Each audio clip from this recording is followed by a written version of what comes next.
신종플루와 이제 코로나19를 많이 비교하시죠. 그래서 제가 한 면만 비교하면 안 된다. 이것은 유사한 부분도 있죠. 그렇지만 다른 부분도 분명히 있고, 뭐 유사한 부분이라는 거는 급성 호흡기 바이러스 감염이고, 지금 질문한 대로 우리나라에서 심각 단계로 간 신종감염병이 신종플루와 이 코로나19가 이 두 가지가 유일하죠, 현재까지는. 그러니까 메르스도 심각 단계까지 가지는 않았습니다. 뭐 공통점이라 그러면 또 고령자 만성병 환자에서 그 중증이나 사망 위험이 높다, 이런 게 이제 공통 사항입니다. 다른 점은 많죠. 우선 원인 바이러스가 다르죠. 이 인플루엔자 신종플루라는 거는 H1N1A형 인플루엔자고, 이거는 멕시코에서 시작된 돼지 인플루엔자와 조류 인플루엔자, 사람 인플루엔자 섞인 일종의 모자이크 바이러스입니다. 그래서 이제 신종이 된 거죠. 그 다음에 이제 이 코로나19는 잘 아시다시피 세 번째 신종 코로나 바이러스고, 박쥐에서 유래됐지만 중간 숙주는 아직 뱀인지 천상갑인지 모르는 2003년 사스와 2015년 메르스와 같은 베타 코로나 바이러스 계열이면서 신종 바이러스죠. 어쨌든 인플루엔자 바이러스와 코로나 바이러스는 다른 바이러스입니다. 뭐 김씨와 이씨와 할 정도로 다른 바이러스고, 또 그 다음에 이제 진단의 경우는 PCR, 유전자 PCR로 한다는 측면에서는 같은데, 그 다음에 임상 증상은 또 상당히 유사합니다. 뭐 인플루엔자는 잠복기가 하루 내지 이틀 정도로 짧죠. 그렇지만 이 코로나19는 2일에서 14일로 길다. 중국에서 일부의 경우에 24일까지 길다. 이 잠복기가 길다는 것이 어떻게 보면 또 우리가 통제하기 좀 어려운 부분이 있고요. 그 다음에 임상 증상의 시작은 인플루엔자 신종플루 같은 경우 열과 인후통, 콧물, 기침, 뭐 또 심하면 바이러스 폐렴으로 해서 호흡곤란, 흉통, 호흡부전으로 돌아갈 수가 있는 거죠. 그 부분은 코로나19하고 상당히 유사합니다. 그렇지만은 코로나19의 경우는 뭐 열이라든지 기침, 인후통 이런 것들이 상당히 비특이적인 부분이 있고, 또 일주일째쯤에 폐렴이 와서, 바이러스 폐렴이 와서 중증 호흡부전이라든지 이런 식으로 갈 수가 있습니다. 인플루엔자도 바이러스 폐렴, 지금 코로나19도 바이러스 폐렴인데, 이 코로나19의 바이러스 폐렴은 양측성으로 양폐에 대부분 같이 온다는 게 좀 특징이고, 또 인플루엔자 같은 경우에 그 세균성 폐렴 합병되는 게 한 30%, 20-30%입니다. 중국 자료를 보면은 코로나19에서 세균성 폐렴은 한 10% 정도에서 온다고 되어 있습니다. 뭐 아직 제한적인 자료이기 때문에 앞으로 좀 더 결과를 봐야 되겠지만 그런 차이가 있습니다. 임상 소견은 상당히 유사하면서도 구분은 사실 쉽지 않습니다. 임상 차원에서. 그리고 이 전염력은 신종플루 같은 경우는 뭐 한 명이 한 1.4명 내지 1.6명. 지금 코로나19 같은 경우는 그 2명 또는 3명을 감염시키는 전염력이 좀 빠르죠. 그리고 신종플루 같은 경우는 미국에서 자료가 60대 이상에서는 3분의 1이 항체가 있어서, 그때 어린이라든지 30대 성인, 주로 어린이와 청소년, 젊은 성인이 주로 걸렸습니다. 그렇지만 지금 코로나19는 보시다시피 어린이부터 80대까지 전 연령이 감염되지만 40대, 50대 이 사회적으로 활동적인 성인들, 건강한 성인들이 많이 중국에서 걸렸고, 우리나라도 마찬가지인데, 우리나라는 지금 20대에 좀 증가 추세가 있다는 게 좀 중국과 좀 다른 측면이 있다. 연령군별 감염 연령대도 다르다. 그런 말씀을 드리고, 그 다음에 이제 중요한 게 이제 치료제입니다. 신종플루는 타미플루라든지 리렌자라든지 뉴라미다제 억제제 계열의 효과적인 바이러스제가 있었습니다. 실제 2009년에 항바이러스제 사용으로 해서 많은 생명을 살렸습니다. 그리고 지금 코로나19는 항바이러스제가 효과가 입증된 게 없습니다. 단지 이제 에이즈 치료제 칼라트라, 말라리아 치료제 클로로퀸을 경험적으로 지금 사용하고 있는데, 이것도 좀 많은 그 임상 효과에 대한 연구 결과를 좀 앞으로 해봐야 명확히 알 수 있는 부분이고, 그 다음에 이제 중요한 게 백신입니다.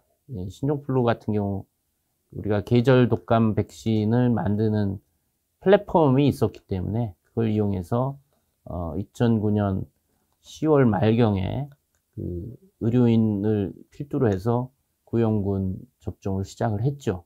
그래서 한 1,400만 명 정도가 접종이 돼서, 그것이 신종플루가 11월 초에 심각 단계로 갔지만 10월 말부터 해서 11월에 집중적으로 접종을 하면서 유행이 급작스럽게 줄어들었습니다. 그러니까 타미플루와 백신, 신종플루 백신 때문에 이 많은 분들이 지금에 와서 신종플루 뭐 별로 심각하지 않은데 왜 그렇게 호들갑 떨었지 하지만, 사실 호들갑을 많이 떨었습니다. 백신 개발해서 접종하는 그 호들갑도 떨었고, 항바이러스제도 초기에는 뭐 진단하고 줬지만 10월 말 11월 초에는 열하고 기침이 있으면 그냥 항바이러스제를 드렸습니다.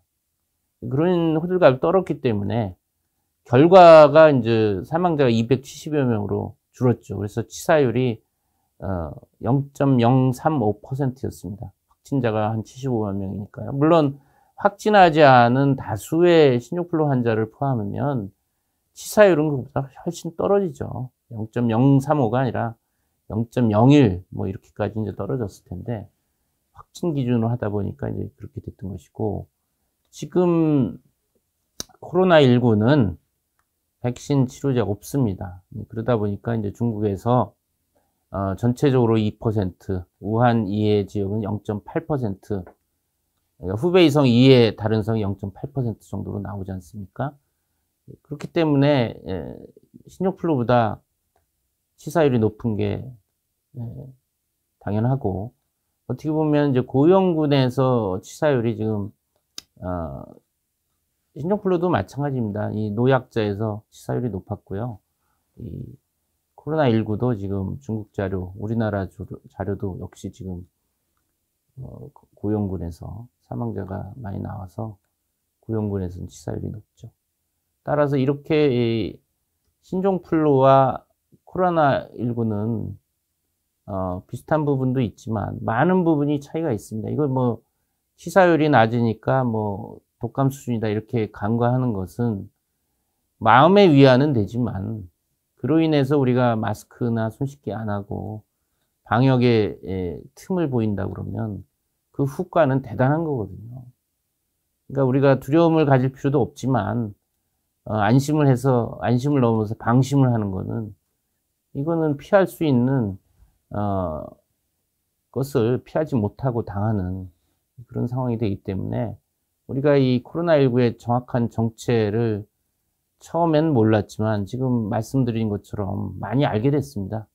이것도 우리가 뭐 마스크와 손 씻기가 저는 백신이라고, 코로나19 백신, 물론 인플루엔자 예방도 되고 식중독 예방도 되는 유니버설 인펙셔스 디지즈 백신인데, 지금 이 코로나19의 경우는 우리가 가장 신뢰할 수 있는 것은 손 씻기와 마스크, 사람 사이의 거리 두기. 이것이 힘들 것 같지만 사실 그렇게 어려운 부분이 아니거든요. 물론 마스크 지금 공급이 안 돼서 많은 국민들이 뭐 재사용 만든다든지 이런 것들이 있는데, 사실 이거는 뭐 정부가 좀 시급하게 뭐 마스크 제작을 하든지 예산을 들여서 사서 국민들한테 지금 백신이라고 생각하시고 나눠줘야 됩니다. 신종플루 때도 국가가 백신을 구입해서 그 우선순위에 따라 접종했지 않습니까? 마스크가 지금 뭐 백신에 비해서는 오히려 지금 더 싸겠죠. 그리고 만드는데 그렇게 백신보다는 훨씬 시간도 덜 드는 그런 상황이기 때문에 그런 측면에서 좀 우리가 집중을 할 필요가 있다고 생각이 됩니다. 네. 그러면 신종플루는 다시 되돌려서 보니까 그때 환자가 훨씬 많았고 사망자도 훨씬 많았어요. 그러면은 그때보다는 좀 안전한 바이러스라고 볼 수 있을까요? 지금 시점이 이제 코로나19 시작인데 지금 1,700여 명에 13명 돌아가신 걸 가지고 신종플루 다 끈 성적표하고 숫자도 환자 숫자 적다, 사망자 숫자 괜찮다고 할 수 있나고요? 이건 온고잉 진행형입니다. 지금 코로나19는 진행형이라고요. 지금 시점에서 2009년 거의 11년 전에 끝난 사안을 갖고 지금 순간하고 비교한다는 건 일단은 공평하지가 않죠. 그렇기 때문에 지금 모릅니다. 우리가 불안해하기보다 또 언제 이것이 커지고 얼마나 끝날지 이런 예측보다 예측은 불확실합니다. 정확하지 않습니다. 뭐 틀리는 경우가 많습니다. 그거보다는 현재 지금 길거리를 떠돌고 있는 확진 환자라든지 마스크가 없어서 불안한 국민을 위해서 집중적으로 병실을 만들어서 치료하고 마스크를 공급해서 환자 발생을 막는 것이 우선순위가 아닐까요? 지금 뭐 언제 환자가 늘고 언제 유행이 끝나고 이런 예측할 정신이 없습니다. 그 예측은 뭐 반드시 들어맞지도 않습니다. 그것은 우리 인간이 우리 지금 방역 당국이나 국민이 어떻게 지금 슬기롭게 합심을 해서 이 노력을 하느냐, 개인 위생과 거리 두기를 실천하느냐에 따라서 이 지금 급격하게 늘고 있는 환자 추세를 지금 티핑 포인트로 만들어서 꺾어야 됩니다. 그것이 지금 급한 거지. 언제 환자가 폭발적으로 늘고 언제 끝날 거냐. 제가 많은 비유를 항상 이 화살이 날라서 어깨에 죽지에 맞아서 피를 흘리고 있는데 이 화살을 누가 쐈느냐, 어느 방향에서 어떤 속도, 이걸 따지고 있을 때가 아닙니다. 빨리 화살을 뽑고 압박을 해서 출혈을 막아야 됩니다. 그래야 생명이 사는 거지. 지금 뭐 그런 논란을 많이 하는데 이제 저희와 같은 임상 의사들은 오랫동안 그 피 흘리는 환자라든지 혈압 떨어진 환자라든지 호흡곤란에 닥친 환자들을 보기 때문에 그런 당면한 문제점을 해결하는데 저희들은 관심이 많고 실제 거기에 중요성이 있다고, 우선순위가 있다고 봅니다. 지금 실제 지금 살려야 된다가 우선순위인 거죠. 어떻게 보면은 너무 두려운 소리 하지 말라고 그러지만 이런 상황들이 국민 개개인 누구한테나 벌어질 수 있는 일입니다. 남의 일이 아닙니다. 본인의 일도 될 수 있고 가족의 일도 될 수 있고 친구의 일도 될 수 있기 때문에 십시일반으로 이제 노력해서 공동대응해야 된다. 그 말씀을 드리고자 합니다. 오늘 비교를 한 김에 메르스랑도 한번 비교를 좀 해봐주실 수 있을까요? 예, 지금 이제 메르스하고의 이제 비교를 요청하셨는데 2015년 5년 전에 이제 메르스 코로나 바이러스가 국내에 유행해서 186명 환자에 38명의 사망자가 났죠. 우선은 뭐 유사한 부분을 먼저 말씀드리면 같은 신종 코로나 바이러스다. 단지 차이는 물론 박쥐에서 시작된 것은 똑같습니다. 자연계 신종 바이러스 감염병의 저수지라고 하는 박쥐부터 이제 시작됐는데 중간 매개동물이 이제 메르스 코로나 바이러스는 그 낙타다. 중동에 있는 그 낙타라는 얘기고 지금 코로나19는 이제는 저 사스코비2라고 명명이 됐죠. 바이러스 학회에서.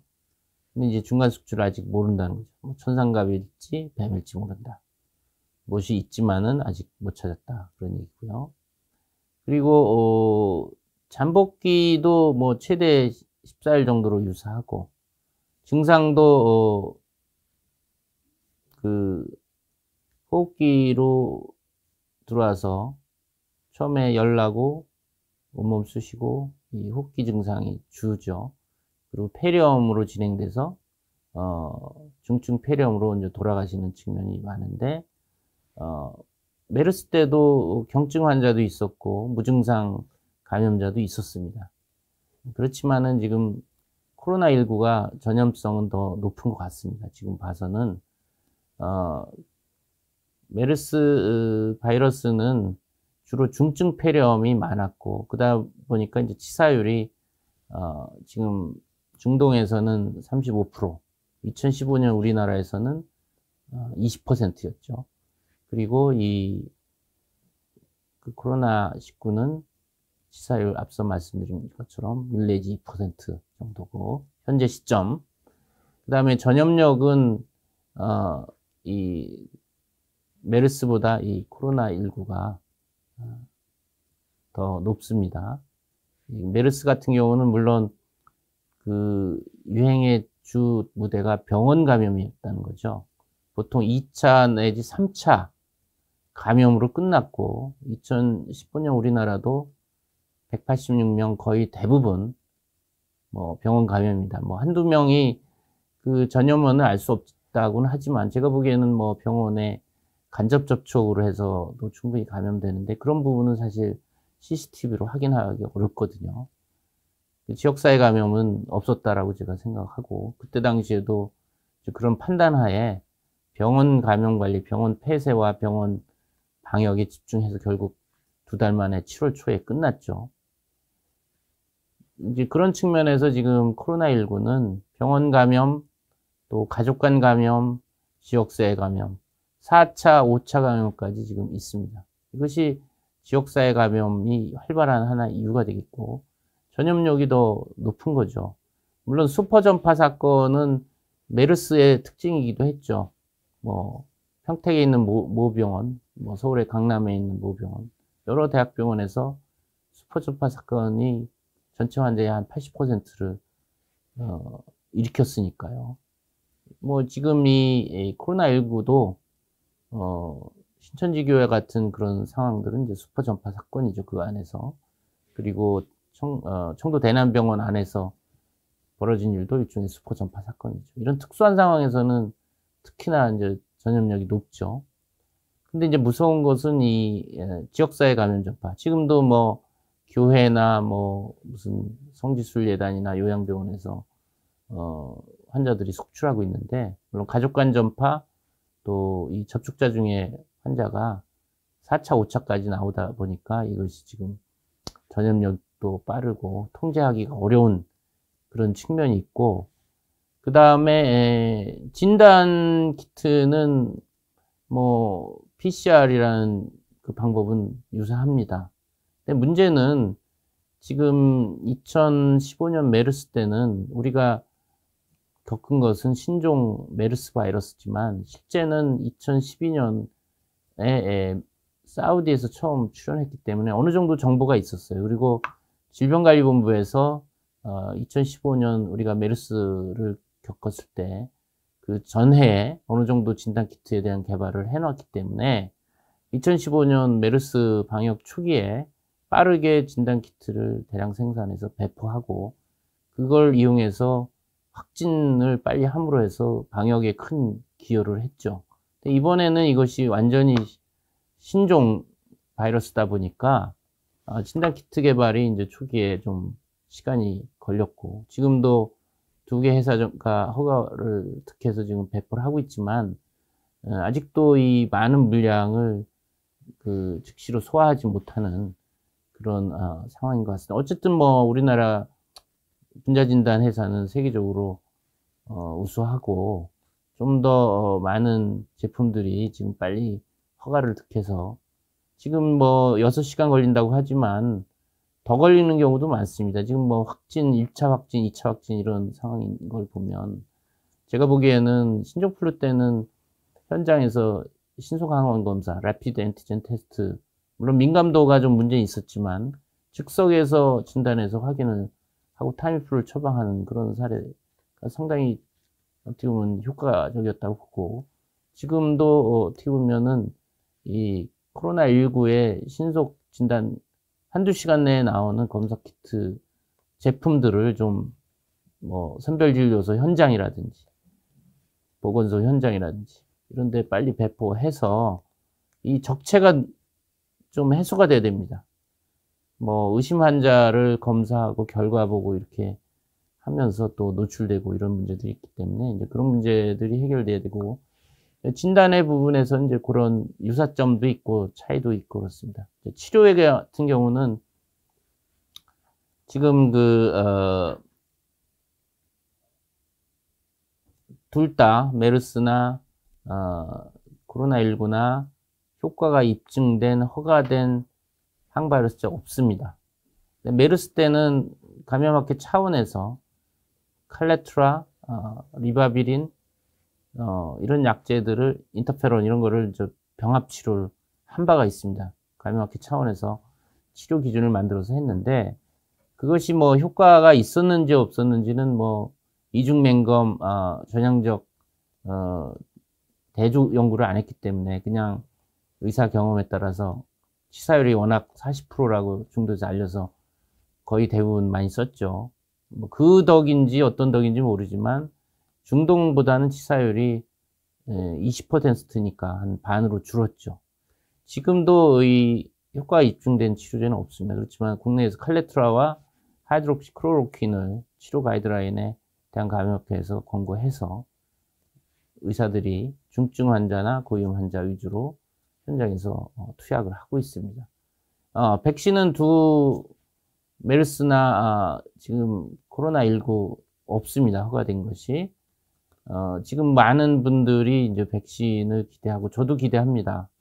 언제 나오냐고 이제 많은 기대를 하는데, 사실 뭐 백신이라는 거는 가장 효과적인 방역 수단이죠. 그렇지만 백신을 바이러스를 가지고 타겟을 찾고 동물 실험, 인체 실험을 통해서 안전성 효과 입증하는데 수년이 걸립니다. 뭐 WHO 사무총장이 18개월 정도 후에 나올 수 있지 않을까 예측을 했지만, 그것도 이제 이게 신종 바이러스다 보니까 앞으로 넘어야 할 산이 많겠죠. 또 많은 회사들이 백신 개발에 착수했다, 뭐 이런 얘기들을 하지만 사실 우리가 좀 기대를 부풀게 하는 측면도 있지만 또 어떻게 보면은 헛된 기대를 또 부풀리는 측면도 있습니다. 어쨌든 지금 우리가 당면한 이 코로나19 유행, 이것이 한 달이 갈지 두 달이 갈지 세 달 모르지만 이 기간 중에 백신 사용은 난망이다 라는 생각을 냉정하게 할 필요가 있습니다. 우리가 지금 정부가 백신 개발에 뭐 빨리 나서서 그걸 하는 걸 당연히 해야 되겠지만, 이번 우리가 겪고 있는 유행 이 상황에서는 사용은 현실적으로 불가능하기 때문에 그런 헛된 기대보다는 마스크나 손 씻기와 같은 저렴하고 효과적인 백신, 우리가 어깨에 맞아서 아픈 백신은 아니지만 뭐 마스크를 착용하고 손 씻기하고 하는 그런 다소 불편함은 있지만 좀 더 그런 효과적인 백신에 집중해야 될 것 같고, 어쨌든 메르스와 코로나19는 메르스와 뭐 코로나19와 인플루엔자의 차이보다는 좀 더 유사한 점이 많죠. 같은 신종 코로나 바이러스고, 또 하나 이제 약간 차이가 있다면 둘 다 호흡기 증상이 줍니다. 근데 복통, 설사, 오심구토, 위장관 증상이 메르스 때는 한 30%가 있었어요. 지금 이 코로나19는 위장관 증상이 한 5% 정도입니다. 그게 좀 상대적으로 낮은데, 어쨌든 대변으로도 바이러스가 나오고 소변으로 바이러스가 나올 수 있다는 증명은 유사하다. 또 하나 이제 세균성 폐렴 2차 감염인데, 이제 메르스 때는 20 내지 30%로 좀 높았고, 지금 중국 자료를 보면 코로나19는 이제 10% 정도로 상대적으로 낮다. 어쨌든 그 임상의사가 바이러스 폐렴을 치료하는 건 주지만 때에 따라서 세균성 폐렴에 대한 2차 감염 항생제 치료를 치료에 한 도움을 받을 수 있을 거다, 그런 생각을 해봅니다.